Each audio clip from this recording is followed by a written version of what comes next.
امیر چه حرکتیه تو میکنی؟ یه دری اهنی اونی کارو بگی بریم رو بی ام تستش کنیم ببینیم مثلا این چیزی که از شلوارم در آوردم چی هست. ابتدا لیوان را گذاشتیم، وازش میکنیم و ابتدا لیوان را پر کرده، نمک و فلفل را ریخته. چه رنگ عشقی داره. بریم کارش ببینیم چی در میاد ازش. ببین چجوری پر میکنه بابا. به به کیفیت رو داره دیگه آقا جعفری.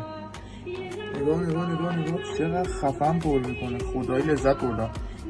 به به کاملش اونیش چرا قصد برای بچه ها بگیر. نمیدونم بگم مرگ بر آمریکا، بگم درود به شرف آمریکا، والا نمیدونم. این مواد آمریکاییه.